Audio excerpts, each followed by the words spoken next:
하나님 말씀 사무엘하 18장 16절에서 23절까지의 말씀입니다. 사무엘하 18장 16절에서 23절입니다.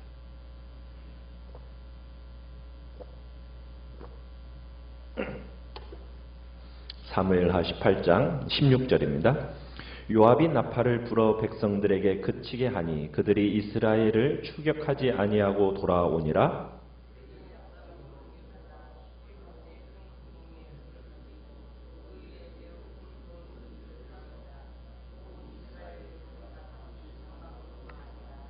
압살롬이 살았을 때에 자기를 위하여 한 비석을 마련하여 세웠으니 이는 그가 자기 이름을 전할 아들이 내게 없다고 말하였음이더라. 그러므로 자기 이름을 기념하여 그 비석에 이름을 붙였으며 그 비석이 왕의 골짜기에 있고 이제까지 그것을 압살롬의 기념비라 일컫더라.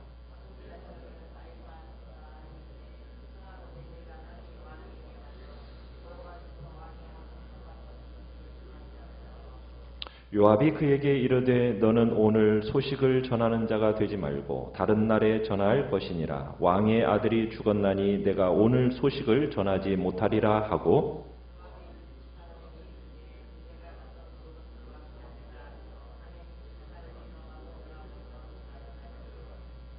사독의 아들 아히마아스가 다시 요압에게 이르되 청하건대 아무쪼록 내가 또한 구스 사람의 뒤를 따라 달려가게 하소서 하니 요압이 이르되 내 아들아 너는 왜 달려가려 하느냐 이 소식으로 말미암아서는 너는 상을 받지 못하리라 하되 그가 한사코 달려가겠노라 하는지라. 요압이 이르되 그리하라 하니 아히마아스가 들길로 다름질하여 구스 사람보다 앞질러 가니라. 아멘.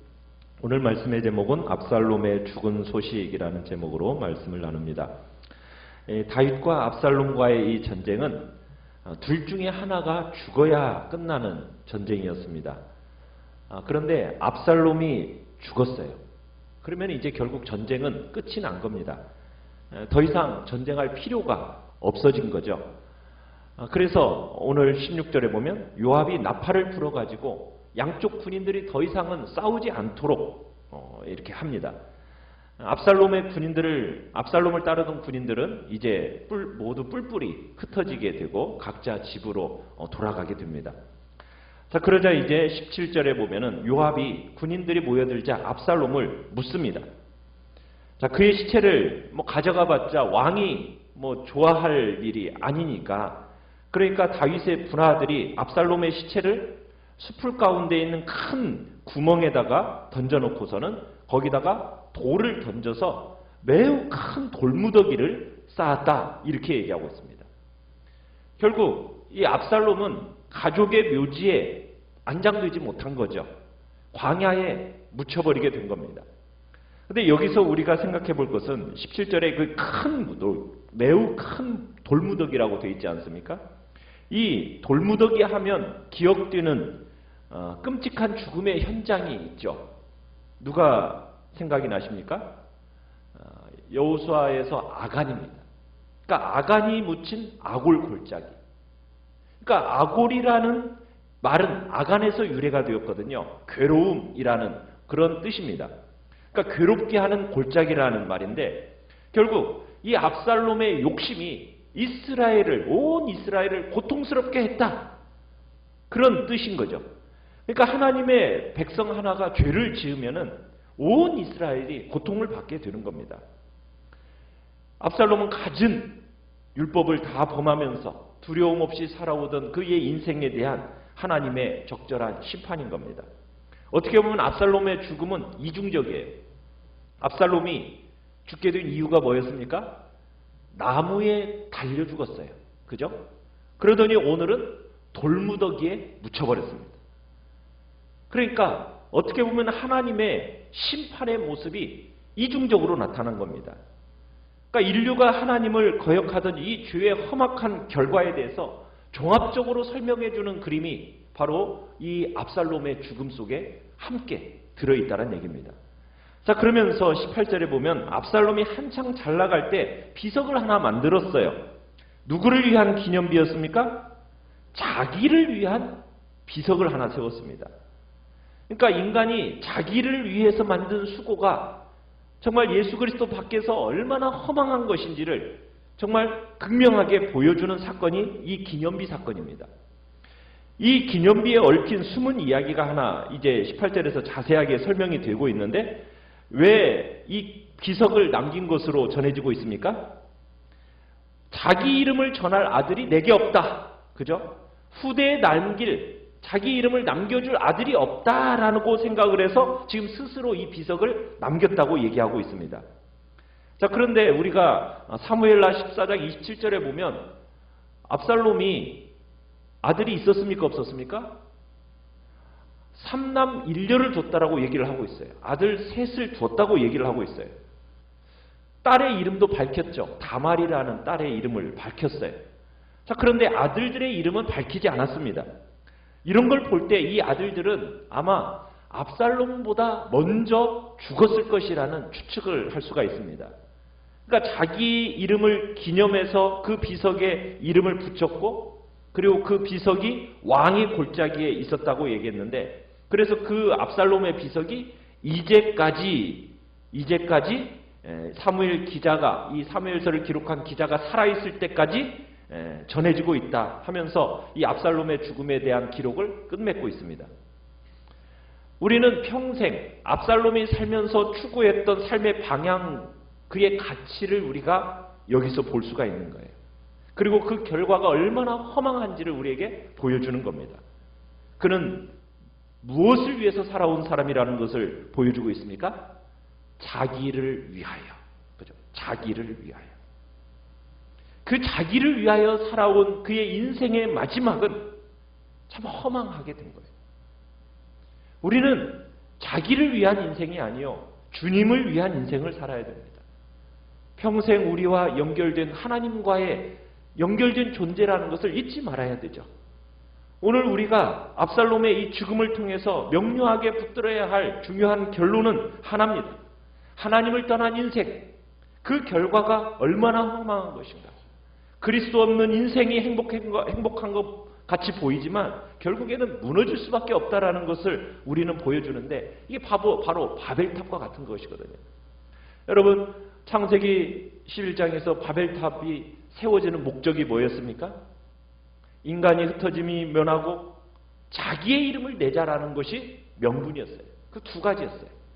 흩어짐을 면하고 우리의 이름을 내자.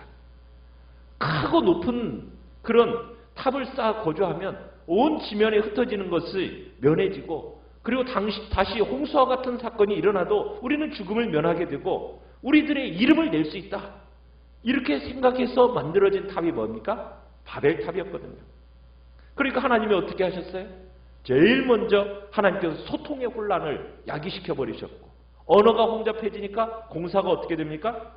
진척되지 않고 중단돼 버렸고 바벨탑은 무너지게 되었어요. 하나님을 대적하는 바벨탑, 자기의 이름을 드러내기 위한 바벨탑은 결국에는 하나님이 싫어하시고 하나님이 무너뜨리며 반드시 무너지게 되어 있습니다. 아버지를 몰아내고 대신 왕위에 올라서 자기 이름을 내려고 했던 이 압살롬의 비극적인 최후, 우리는 기억해야 되는 겁니다. 우리의 이름을 내고자 하는 것은 헛된 가치를 추구하는 것입니다. 우리는 항상 예수 그리스도 그분께 철저하게 붙어 있어야 하는 거죠. 자, 그런데 요압의 입장에서 생각할 때 압살롬과의 이 전쟁에서 압살롬을 죽이는 것은요 오히려 쉬웠어요. 이제 뭐가 문제가 됐냐면 전쟁에서 이 승리한 소식을 다윗에게 전하는 게 어려운 부분으로 남아있게 됩니다. 예전 같으면은 뭐 전쟁에서 이겼다 하면은 그 승전보를 후방에 있는 왕에게 전하는 것이 즐거운 일이었지 않습니까? 그런데 이번 전쟁만큼은 이겼는데도 불구하고 이 승리의 소식을 쉽게 전할 만한 그런 분위기가 아니었던 겁니다. 왜요? 방금 물리친 적이 누구예요? 왕의 아들이거든요. 그러니까 심적인 부담이 있는 겁니다. 그리고 지난 날들을 한번 생각해 보면 간단히 접근할 문제가 아니에요. 다윗의 경쟁자였고 정치적인 원수였던 사울이 죽었어요. 그 전사 소식을 알리면서 왕관을 가져왔던 아말렉 소년 어떻게 됐죠? 죽임당했어요. 이스보셋을 죽이고 그의 머리를 선물로 가져왔던 내각과 바하나 어떻게 됐습니까? 죽임당했어요. 목숨을 잃었어요. 이런 예들을 생각해 볼 때 이번에도 자칫 잘못하면 이 소식을 전하는 사람이 어떻게 될 수가 있다라는 거예요. 생명을 잃을 수가 있다라는 거예요. 그래서 요압은 고민에 빠진 겁니다. 전쟁에 승리한 이 다윗 진영의 분위기, 아마 이렇게 참담했다라는 것을 보여주고 있는 겁니다. 자, 그러더니 19절에 보면 사독의 아들 아히마스가 자청해서 다윗에게 소식을 전하려고 합니다.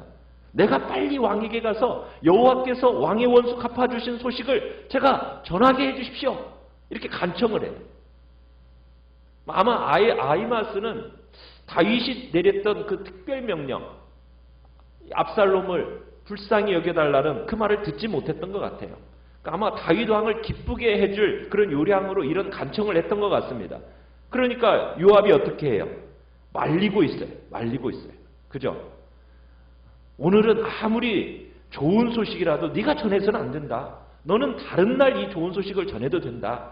그러나 오늘은 날이 아니니까 오늘은 임금의 아들이 죽은 날 아니냐. 그러면서 말려요.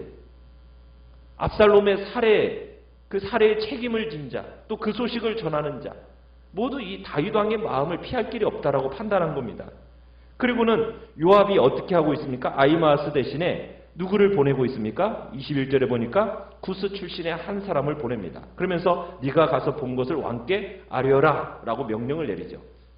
모르겠어요. 요압은 뭐 이방인 출신이니까 줄고도 뭐 좋다는 생각이 들어서 이렇게 보낸 건지 뭐 모르겠는데 어쨌든 이 구스 사람은 자신이 어떤 위험에 처해 있는지를 아는지 모르는지 이 이제 요압의 명령을 받고서는 요압에게 절하고 이제 다윗을 향해서 질주를 합니다.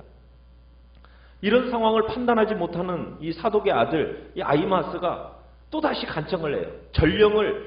전령이 떠났는데도 불구하고 또다시 아무쪼록 내가 또한 구스 사람의 뒤를 따라 달려가게 해달라고 요청을 하니까 요압이 또다시 달랩니다. 22절에서 내 아들아 너 왜 그렇게 달려가려 하느냐.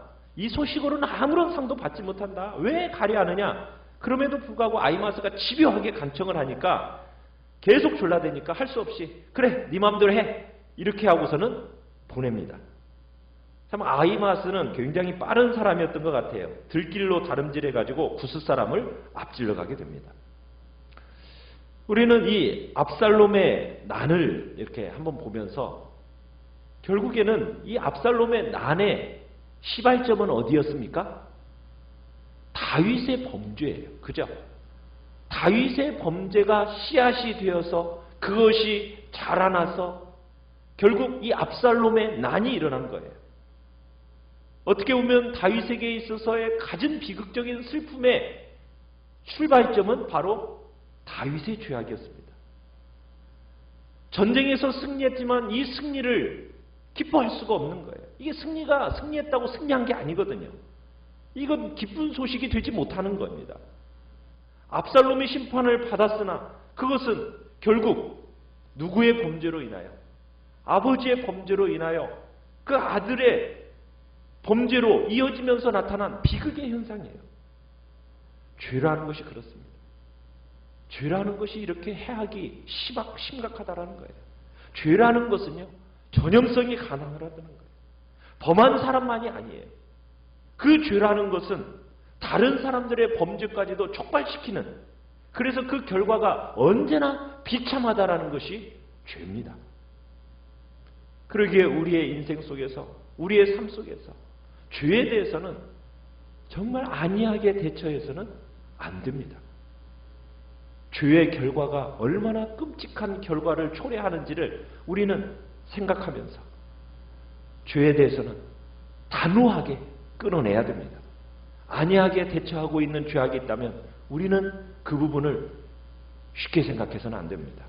만약 그런 부분이 있다면 제거하게 해달라고 주님 앞에 기도하면서 제거할 방법을 찾아내야 됩니다. 그러면서 우리는 늘 죄에 대한 민감함 속에서 하나님 앞에서 거룩한 삶을 살게 해달라고 주님 앞에 기도하는 자리 이 시간 나아가시길 바랍니다. 그래서 하나님 앞에서 거룩하고 복된 삶을 통하여 하나님의 뜻을 이뤄나가는 아름다운 자리에, 참으로 나를 위한 인생이 아니요 하나님을 위하고 주의 영광을 드러내는 복된 자리에 나의 삶을 살아가겠다고 이 시간 주님 앞에 결단하며 나가시길 바랍니다. 말씀을 생각하면서 말씀을 생각